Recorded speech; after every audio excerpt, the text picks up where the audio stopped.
তো hello guys, আসসালামু আলাইকুম। তো আজকে নতুন একটা ভিডিও। তো ভিডিওটা হচ্ছে মানে সেলুন দোকান আর কি এটা। তো সেলুন দোকানের আমরা পার্টিশনগুলো দিছি, মানে সাইডটা খুব করছি। এখানে একটা বসাবো, এখানে একটা বসাবো, তারপর এখানে এখানে। ঠিক আছে, আপনারা চাইলে এরকম ডিজাইনগুলো দিতে পারেন, এরকম মানে আলাদা আলাদা করে দিতে পারেন। এই যে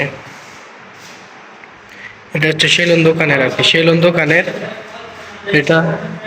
এই যে এটা পুরান সেলুন ছিল, মানে এটা পুরান সেলুন ছিল, এটার এখন রং করবে, রং করার পরে এটা এইভাবে করবে আর কি।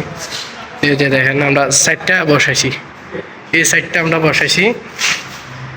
এই যে নিচে আমরা তিনটা দিছি, ঠিক আছে, নিচে তিনটা দিছি। এরপরে ভিতরের পাশে একটা মিসমার দিছি উপরে। এটা মোটামুটি অনেকটা শক্ত হয়েছে। আপনারা চাইলে এরকম গোলাপ বানাইতে পারেন। এটা হচ্ছে সামনের সাইড। এই যে মোটামুটি আপনারা চাইলে এরকম বানাইতে পারেন। তো এরকম ভিডিওর জন্য আমার চ্যানেলটাকে সাবস্ক্রাইব করে রাখবেন। আল্লাহ হাফেজ, নেক্সট ভিডিও দেখা হবে।